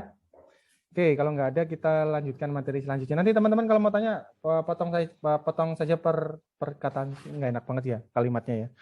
Langsung aja ngomong gitu ya, langsung aja ngomong open mic. Oke teman-teman, pengumpulan data ini adalah bagian dari pendataan. Pendataan itu ada dua, yang dikumpulin data untuk model. Model itu untuk, kemarin waktu definisi kan kita tahu tuh penilaian masalah itu adalah membuat model untuk menggeneralisir populasi gitu kan. Model itu membutuhkan data sampel. Nah, data sampel itu kalau dalam penilaian itu adalah data pasar. Data pasar itu yang paling ideal adalah transaksi. Kalau nggak ada transaksi gimana Pak? Ya pakai data penawaran. Tapi harus disulap jadi data transaksi. Bagaimana caranya? Kalau teman-teman di DJP ada yang namanya SE14 tahun 2019. Di situ ada teknik untuk melakukan penyesuaian. Mungkin kayak teman-teman yang diajar oleh dosen senior kayak Pak Majidi Ali, kayak Mas PI, itu pasti udah diajarin teknik-teknik penyesuaian. Hanya saja teknik penyesuaian itu nggak lazim dilakukan di ilmu penilaian. Karena ilmu penilaian itu berkembangnya di Amerika sama di Eropa. Di sana itu nggak ada yang namanya data penawaran. Untuk penilaian itu pasti pakai data transaksi. Level Malaysia pun dia pakai data transaksi. Kenapa? Karena di Malaysia sudah punya database. Mungkin teman-teman udah pernah dengar ya, di sana ada institusi namanya Inspan. Instan itu apalah itu pokoknya ngurusin properti lah. Mereka punya database namanya NAPIC. Nah, semua institusi yang berkaitan dengan database itu harus setor data ke dia. Kalau di kita tuh misalnya PPAT harus setor ke dia. Kemudian DJP, data transaksi PPh 4 ayat 2 harus setor ke dia. Kemudian ada siapa lagi? BPN itu harus setor data ke dia. Jadi data transaksi itu jadi satu tempat di NAPIC namanya. Di Indonesia belum ada. Dulu pernah DJP pernah menginisiasi namanya BDNPP, Bank Data Nasional Pasar Properti. Hanya saja waktu itu momentumnya hancur gara-gara PBB sektor P2 didaerahkan. Nggak punya kepentingan lagi membuat bank data pasar properti. Kemudian baru-baru ini 2 tahun terakhir ini DJKN itu mengembangkan metode pendataan secara daring. Mereka ngumpulin data pakai aplikasi Android yang mana database-nya itu nanti akan digunakan untuk bank data pasar. Untuk kepentingan, tapi mereka untuk kepentingan apa? Penilaian BMN. DJP punya. Nanti kalau teman-teman PKL ya, coba diperhatikan. Kalau di DJP itu ada namanya aplikasi Persil. Setiap penilai itu wajib setor data pasar ke aplikasi itu jadi IKU. Saya lupa nilainya. Setahun 3 atau sebulan 3 data. Itu mereka harus setor terus. Tapi si Persil ini punya kelemahan karena data atas properti yang sama itu bisa dilaporkan oleh beberapa penilai. Akhirnya apa? Misalnya ada data 100 bisa jadi datanya cuma 30. Karena apa? Redundant. Dilaporkan oleh penilai yang beda. Karena apa? DJP tidak punya yang namanya primary key. Kalau di PBB dulu ada primary key namanya NOP, nomor objek pajak, di mana setiap bidang tanah di permukaan bumi, di bumi Indonesia, lebay banget ya. Di bumi Indonesia itu punya yang namanya NOP. Nomor register. Ya. Kecuali dia longsor. Berarti permukaan tanahnya nggak ada. Tapi kalau ada permukaan tanahnya, idealnya itu ada NOP-nya. Idealnya. Pak, bisa nggak NOP double? Bisa. Double. Tapi itu kayak KTP. Orangnya satu, KTP-nya 2. Maksudnya apa? Ada kesalahan administrasi. Ya. Dapat poinnya teman-teman ya.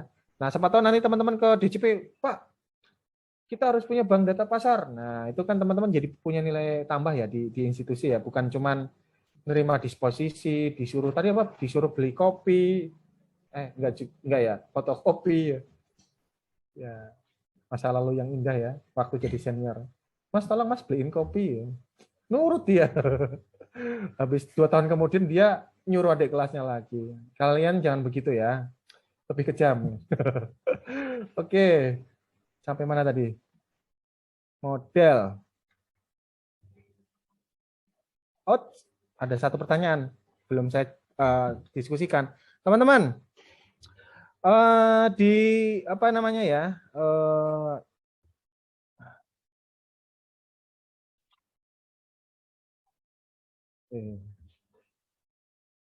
Tadi saya mau ngomong apa? Tiba-tiba amnesia. Oh iya, kan kita itu yang dinilai itu ada tanah, ada bangunan, ya kan? Bangunan dinilainya pakai RCN, ya. Intinya berapa bangun baru dikurangi depresiasi. Sedangkan tanah itu pakai data pasar, pendekatan data pasar. Makanya teman-teman mengumpulkan data transaksi. Nah, pertanyaan saya mau nanya siapa ya? Yang belum ditanya siapa? Ayo. Saya malah belum absen. Maaf. Oh, sesu.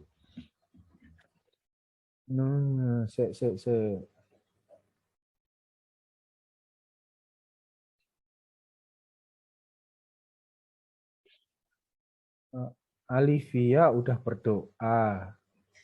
Rinda udah belum? Udah Pak, yang tadi jawab luas jalan, lebar jalan. Oh iya, jawabannya ngawur sih. Jadinya saya lupa kan. Almas. Nah, saya yang pertama kali ditanya, Pak. Oh iya ya. Kok saya lupa ya? Putri berarti.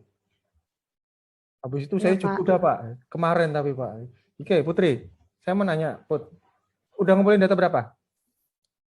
Kalau saya baru 14, Pak. Oke, 14. Datanya data penawaran, data transaksi. Kebanyakan penawaran, Pak. Tapi ada transaksi. Penawarannya itu tanah bangunan apa tanah kosong? Banyak tanah kosong sih, Pak. Berarti ada yang bangunan? Yang bangunan ada. Ada bangunan. Kalau untuk kepentingan penilaian masalah tanah, kalau misalnya ada data transaksi tanah bangunan, apa yang kamu lakukan? Pakai logika aja. Mengurangi dengan nilai bangunannya, Pak. Oke. Bagaimana cara menentukan nilai bangunan?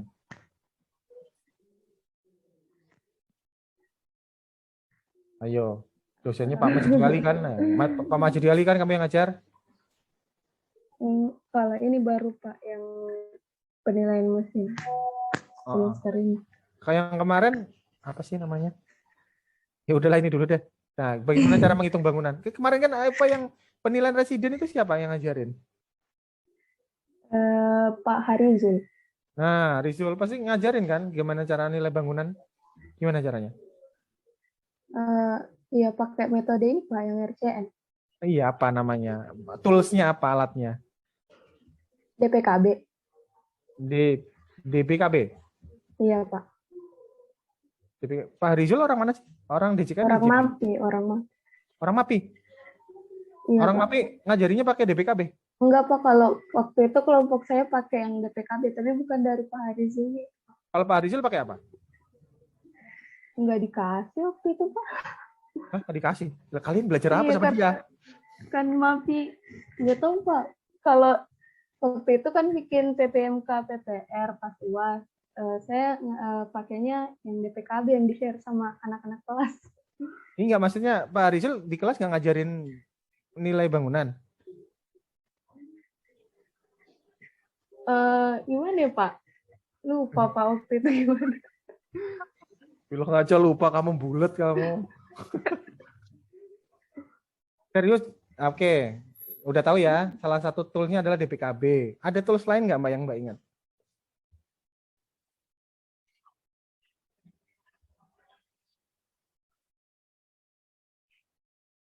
Suaranya nggak ingat lagi Pak. Nggak ingat. Selain DPKB. Kalian itu kalau habis UAS sukanya gitu ya, amnesia. Aduh. Oke, nggak apa-apa. Saya juga begitu soalnya. Oke, cara korban lainnya deh. Rinda. Rinda udah? Udah Pak tadi yang jalan. Putri. Saya Pak barusan. Oh iya ya. Masa sih? Kok jadi lupa saya? Ya udah, Andi. Pak. Kamu orang Makassar ya? Pak kan udah dijawab dulu Pak, nanya lagi. Oke Mas, saya mau nanya apa tadi? Apa metode lain selain DPKB digunakan untuk menghitung nilai bangunan Mas? DKPB Pak. DKPB punya siapa? IJKN. Belajar di mana? Atau cuma tahu aja? Ada di ini Pak, matkul PBMN Pak. Apa tuh? Yang pengantar penilaian BMN itu Pak. Oke, penilaian BMN. Oke. DJP. Selain ini ada lagi nggak Mas? Di penilaian residen siapa dosennya? Pak Agung Haris Pak. Agung Haris. Nah, ngajarinya pakai metode apa dia? Pakai tools apa? Pakai DPKB Pak, yang DJP itu. Dia orang DJP ya? DJKN Pak. Oh, DJKN kok pakainya di DPKB? Kan bebas Pak, diajarin dua-duanya sih Pak. Oh, DKPB sama DPKB ya? Ya. Hasilnya sama nggak Mas?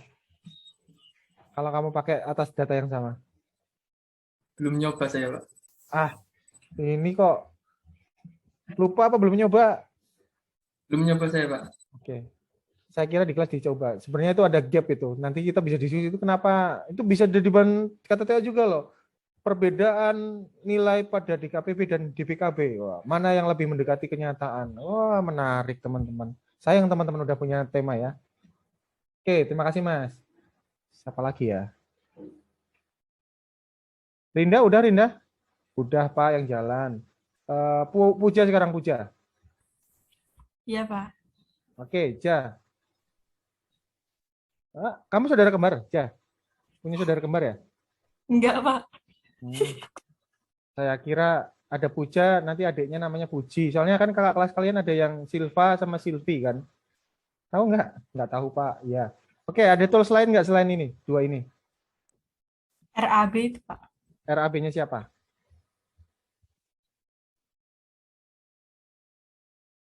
RAB-nya PU. Oke, teman-teman ya. Teman-teman saat melakukan analisis penilaian massal, teman-teman butuh nilai tanahnya aja nih. Saat teman-teman teman-teman itu mendapatkan transaksi plus bangunan, teman-teman harus melakukan penyesuaian dengan mengekstraksi nilai bangunannya, pecah. Nah, nanti yang digunakan adalah nilai tanahnya saja. Pak, apakah toolsnya hanya ini aja? Sebenarnya ada cara lain yang lebih cepat, teman-teman. Kalau yang ini kan kita harus tahu komponen bangunannya ya. Misalnya luas lantainya apa, dindingnya apa, dan sebagainya. Dan itu takes time lagi, butuh waktu lagi. Kira-kira ada yang lebih cepat nggak? Ada yang lebih cepat. Tapi nggak semua daerah punya. Gunakanlah standar harga barang jasa. Setiap kabupaten, kota, biasanya menerbitkan surat keputusan atau surat ketetapan terkait standar harga barang jasa. Di sana dia akan memberikan nilai per meter persegi suatu jenis bangunan. Misalnya rumah negara, anggap aja rumah negara itu inilah ya, disamakan dengan rumah tinggal. Tipe A, tipe B, tipe E, C, D, E. Nah ini teman-teman harus cek di regulasi itu. Yang maksudnya tipe A itu yang bagaimana, B bagaimana, C, D itu bagaimana. Jadi saat teman-teman menemukan transaksi ada bangunannya, teman-teman cukup tahu luasnya aja. Luasnya dikalikan dengan angka-angka ini, ya. Dan ini kebetulan punya Kulon Progo. Nah setiap daerah tuh idealnya, tapi nggak semua dipublikasi. Kalau misalnya teman-teman punya ini, ya teman-teman nggak usah bisa mengabaikan yang namanya DKPB sama DPKB. Karena apa? regulasi ini biasanya dikeluarkan tiap tahun untuk pengadaan mereka. Saat mereka dasar untuk mengeluarkan ini, mereka biasanya menggunakan RABPU.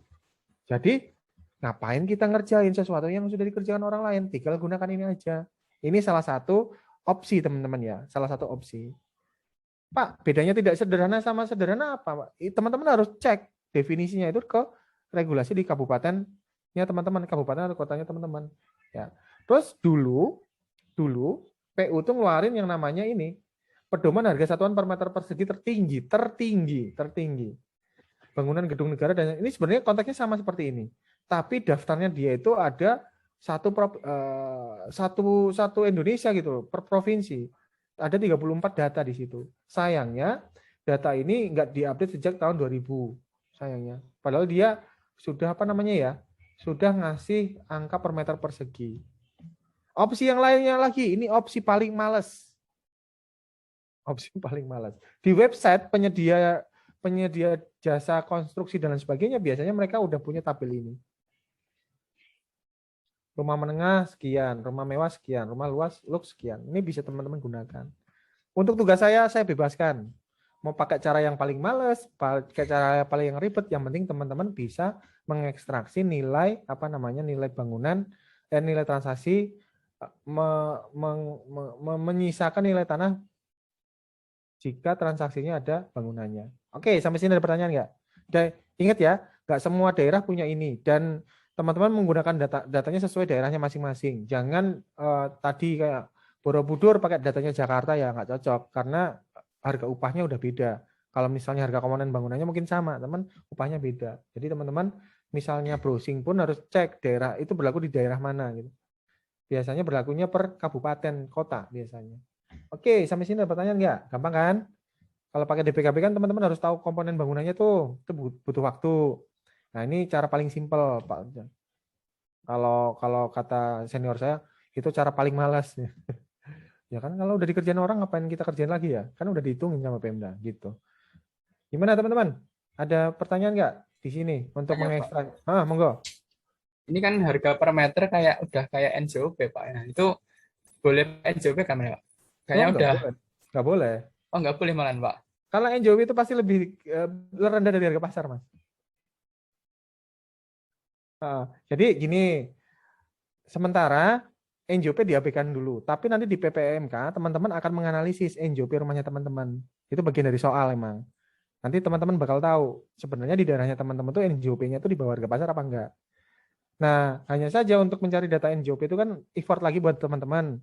Jadi saya paling membandinginya ke datanya ATR BPN, yang peta situasinya ATR BPN, yang NJOP cuman rumahnya teman-teman.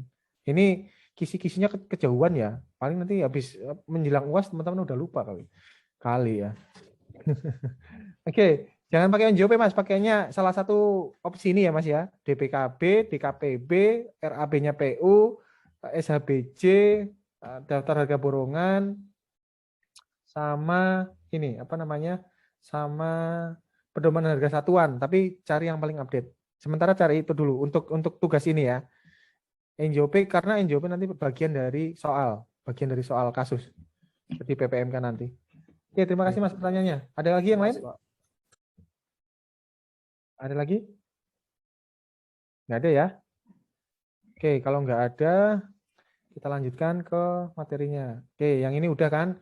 Kemarin kan saya sampaikan bahwa pendataan objek pendataan itu alternatifnya ada 4 ya. Nah, ada 4. Nah, ini teman-teman tinggal baca aja. Teman-teman harus cari kata kuncinya biar nanti kalau dikasih soal kasus teman-teman tahu, oh, ini kalau misalnya lokasinya sulit, kalau kebalik.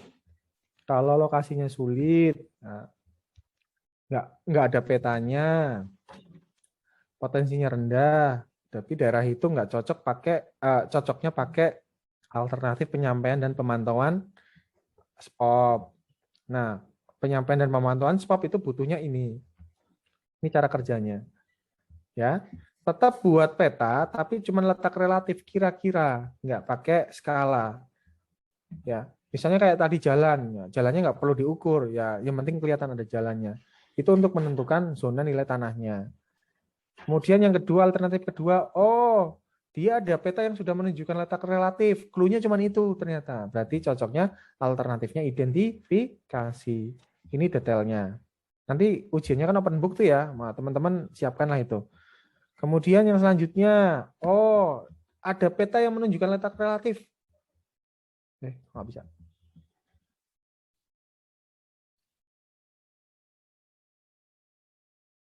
Dia letak relatifnya ada, berarti petanya ada, peta ada. Kemudian ada data PBB ada. Berarti sebenarnya dia sudah punya 2 data, tapi ingin kalau dia sudah punya data, berarti dia tidak perlu melakukan pembentukan basis data. Dia cukup pemutakhiran basis data dengan metodenya verifikasi. Ya, clue-nya dapat tadi ya. Clue-nya ini potensi rendah lokasi utama peta, kemudian ini clue-nya adalah cuman ada letak relatif. Kalau yang verifikasi ada letak relatif dan ada data pasar. Kalau yang pengukuran dia ada peta tapi tidak menunjukkan letak relatif. Maka dia dilakukan pengukuran. Ini kasusnya bisa ada data PBB, bisa ada bisa enggak. Oke, udah dapat kata kuncinya, teman-teman? Clue-nya? Udah ya, simpel kok. Itu kan kemarin sempat dibahas satu pertemuan kan. Selanjutnya, pemberian NOP. Nah, NOP ini apa? NOP ini teman-teman baca aja. Malas banget sih Bapak baca aja. Ya wong tinggal baca ya. Diulang-ulang juga capek saya nih. Teman-temannya capek juga kan. Nah, sekarang ini.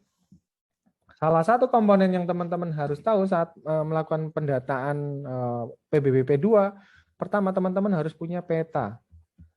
Peta wilayah. Peta wilayah itu apa? Peta wilayah itu adalah peta kelurahan, peta kabupaten, peta kecamatan, itu peta wilayah. Buat apa? Itu buat analisis, buat analisis dan buat lampiran rencana kerja. Nah, setelah punya peta wilayah, teman-teman harus tahu bahwa yang namanya pendataan itu minimal 1 kelurahan. Analisisnya itu 1 kelurahan. Kemudian kelurahan ini harus dipecah menjadi blok. Nah, misalnya saya punya ini misalnya peta kelurahan Borobudur misalnya. Jangan Borobudur deh. Ada orang Borobudur di sini. Apa ya misalnya? Ceger lah misalnya, kelurahan Ceger misalnya. Ini teman-teman harus pecah menjadi peta blok. Nah, peta blok ini syaratnya adalah harus sesuai batas alam dan batas buatan manusia. Kebaca enggak? Enggak, Pak. Ya sengaja. Biar ada videonya, ada gerak-geraknya aja sini. Batas alam dan batas buatan manusia, ya. Nah, ini misalnya kita ambil contoh seperti ini misalnya. Misalnya ini adalah jalan. Misalnya ini jalan. Nah, misalnya. Kemudian ini sungai misalnya. Misal aja ya, misalnya ini. Kan peta garis kan begitu ya, ada jalan kereta api dan ini sungai misalnya. Bagaimana cara membuat peta blok? Ingat, clue-nya harus sesuai batas alam dan batas. Kemudian clue selanjutnya adalah ini yang pertama, yang kedua itu terdiri dari 200 objek atau bidang kepemilikan atau 20 hektar. Jadi setiap blok itu berisi 200 objek atau terdiri seluas 20 hektar. Jadi mana yang terpenuhi lebih dahulu. Biasanya kalau dia berisi 200 objek itu karena kalau dia itu daerah yang padat penduduk. Kalau misalnya daerah pedesaan yang isinya sawah-sawah itu biasanya dibatasi dengan luas. Nah, misalnya kita punya seperti ini ya, teman-teman membuat peta bloknya bagaimana? Ya, teman-teman berarti pecah sesuai batas alam dan buatan manusia dan sesuai kriteria jumlah objek dan luasnya. Di sini anggap saja ini blok pertama. Batas buatan manusia, dibatasin jalan. Dan ini asumsinya adalah 20 hektar atau 200 objek. Kemudian ini, blok kedua.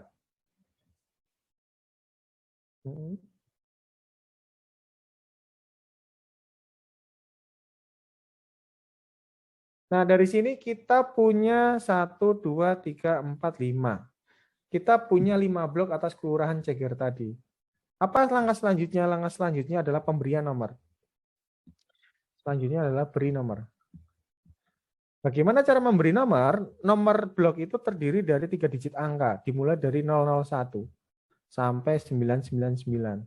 Tapi setahu saya nggak pernah ada satu kelurahan itu terdiri dari ratusan blok ya, paling 20, 30 paling banyak. Bagaimana cara penomorannya? Saat pembuatan basis data nih, saat pembuatan basis data ya, kalau sudah pemutakhiran basis data berarti sudah ada peta bloknya. Saat pembuatan basis data yang harus dilakukan adalah memberikan nomor di tiap blok. Caranya adalah dimulai dari bidang paling kiri atas. Kiri atas. Yang paling kiri atas yang mana? Yang ini kan? Ini berarti 001. Nomor selanjutnya bagaimana? Dia mengular dari kiri atas ke samping atau dari kiri atas ke bawah terus ke atas. Terserah mana. Berarti kalau sini saya milih 001, 002, 003, 004, 005. Atau yang alternatif kedua ke bawah. 001, 002, 003, 004, 0005. Ya, teman-teman ya. Ini art lah ya. Pasukannya kiri bawah ke kiri atas ke bawah atau kiri atas ke kanan. Simulasi pembentukan peta blok. Nah, teknik ini bisa teman-teman gunakan skill atau kemampuan keterampilan yang dipelajari di ilmu ukur tanah. Oke, saya mau nanya lagi ilmu ukur tanah. Tentang ilmu ukur tanah. Puja, udah Pak. Okta berarti sekarang.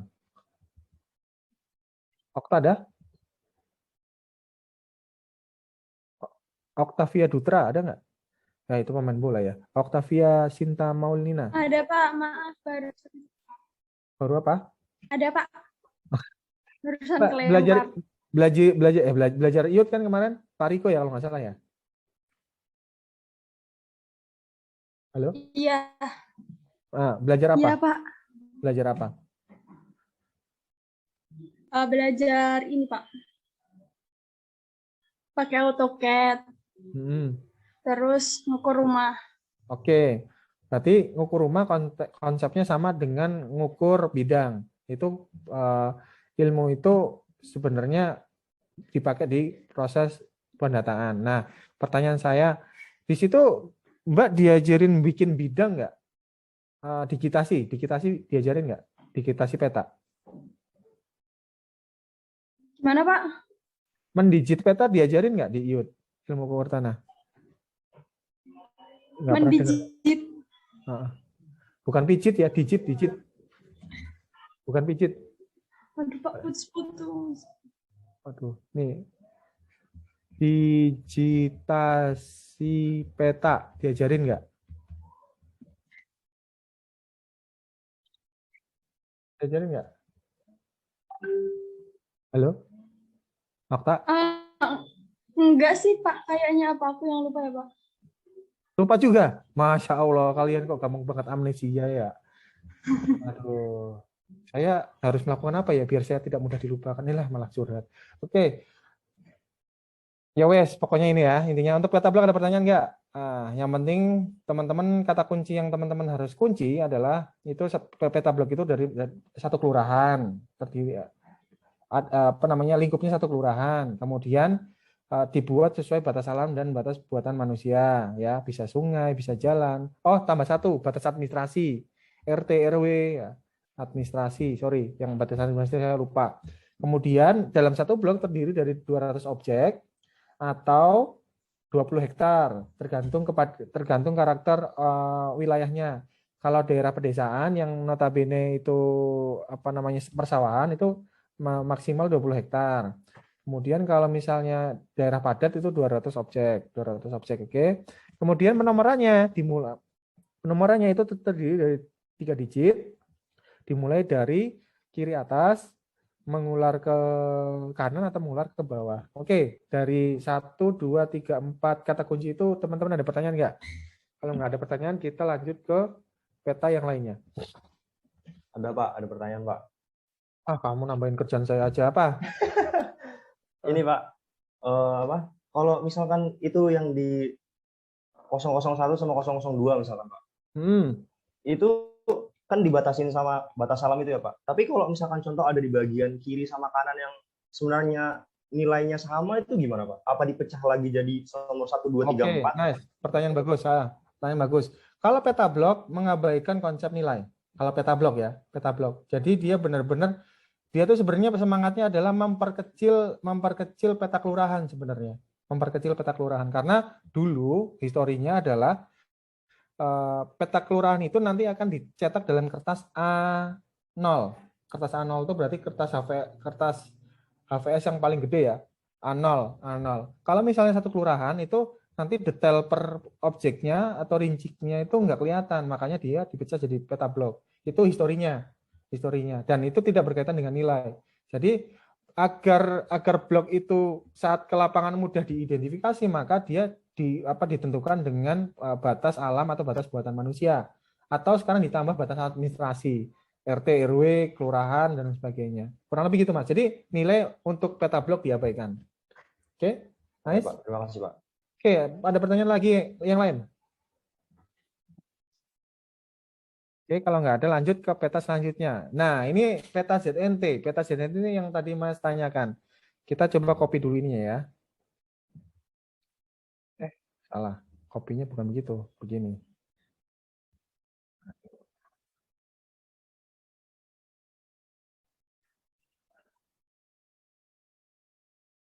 Nah, ini kita sudah punya peta blok ya, peta blok. Kemudian langkah selanjutnya kita harus membuat, ini bukan peta ZNT, tapi konsep peta ZNT. Konsep peta ZNT. Untuk apa? Untuk mengelompokkan bidang tanah untuk kepentingan penentuan nilainya. Waktunya habis. Kalian ada di sini, ada kuliah nggak? Fred? Ada Pak. Jam berapa? 1:30 Pak. 1:30 ya. Jadi kalau saya lanjutkan sampai jam 12 masih bisa ini ya? Nggak juga gitu Pak. Ya. Oke, lanjutin peta ZNT dulu deh. Peta ZNT. Nah, peta ZNT ini nggak kayak peta blok. Dia itu mengabaikan batas alam dan buatan manusia. Diabaikan tadi kayak yang ditanyakan tadi. Ntar. Ya, pokoknya pertama stepnya adalah buat garis imajiner yang mengelompokkan, tulisan saya kayak tulisan dokter nggak? Mengelompokkan tanah yang karakternya sama. Nah, ya nanti kalau video dikasih itu ya Mbak ya, dikasih subtitle ya. Nggak bercanda.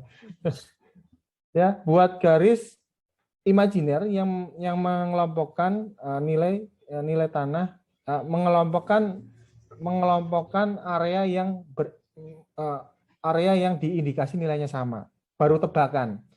Nah, misalnya seperti ini tadi kan kita udah buat bloknya diabaikan. Hilang.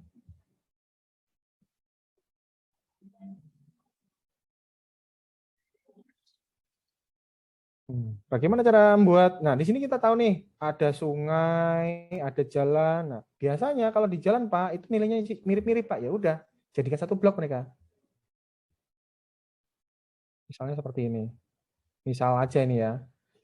Pak, jalan yang tegak itu juga sama nilainya, ya udah, dibuat jalannya sama. Pak, yang di sebelah timur sungai itu area persawahan Pak. Jarang yang ini Pak, jarang yang bermukim di situ Pak. Nah, maka kita buat zona sendiri nih yang yang di sebelah timur sungai. Nah, ini kuning. Tuh Pak. Kemudian antara yang ini anggap aja sama lah ya. Anggap aja sama biar cepet aja nih buatnya. Mana warnanya ungu. Ini anggap aja sama. Biar cepat. Ini apa namanya ya? Pada praktiknya teman-teman melakukan ini pakai aplikasi sebenarnya. Saya pengen ngajarin Quantum GIS, cuman posisinya itu butuh 3 sampai 6 SKS untuk ngajarinnya. Jadi saya ngajarin konsepnya aja, biar teman-teman belajar otodidak nanti. Nah, ini anggap aja ini nilainya sama-sama ungu. Nah, jadi di sini teman-teman, kita ke lapangan dengan membawa peta, kemudian kita mengidentifikasi, oh itu kayaknya area ini nilainya sama, maka teman-teman buat batas imajiner. Batas imajiner berarti dia mengabaikan mengabaikan batas alam dan buatan manusia. Loh, Pak, tapi Bapak membuat zona kuning yang dia seakan-akan memperhatikan batas sungai. Nah, ini kebetulan tadi saya sampaikan disclaimer bahwa ini sesuai dengan keadaan di lapangan, bahwa yang di sebelah timur sungai itu persawahan, sedangkan yang sebelah barat sungai itu adalah pemukiman, maka dia zonanya beda. Ya, ini contoh aja. Nah, ini setelah membuat batas imajiner, yang selanjutnya yang kedua adalah teman-teman membuat kode ZNT. Kode ZNT itu dimulai dari huruf AA sampai huruf ZZ. Sama metodenya. Metodenya dibuat dari kiri atas melingkar atau dari ke bawah seperti ini. Jadi secara cepatnya adalah ini berarti ini AA, ini AB, ini AC, terus ini AD, AE. Sungai kok ada ininya, AE. Nah, ini baru mempertimbangkan mempertimbangkan nilai. Nah, di kelas 11 ada masukan nih, Pak. Biasanya di persimpangan jalan itu objeknya nilainya beda. Bagaimana kalau misalnya di persimpangan jalan saya buat zona sendiri? Boleh. Misalnya simpang jalan sini nilainya sendiri boleh gitu. Cuman ini nggak cocok ya warnanya. Ya, sini misalnya.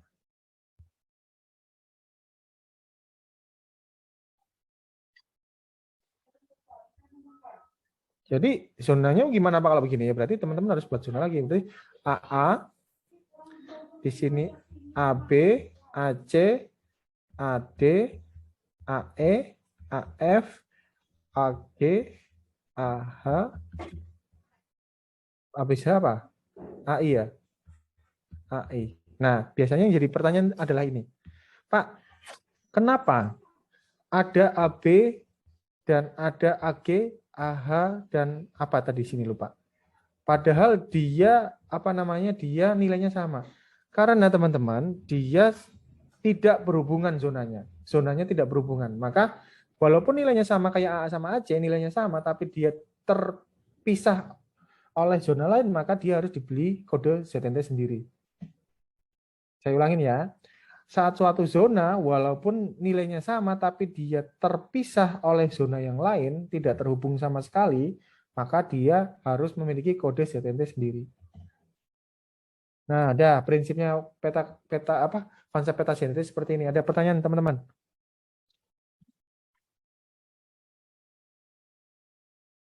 Nggak ada ya? Oke, nggak ada?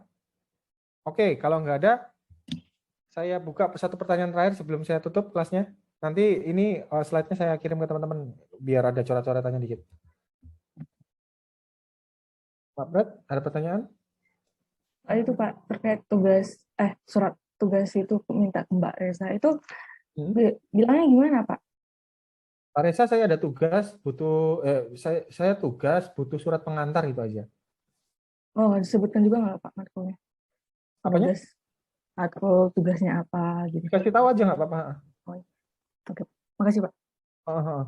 Waduh, ini kok error ini anu saya. Ada yang sabotase kah? Oh, nggak bisa keluar loh. Ini kalian ada yang sabotase saya. Nggak bisa keluar.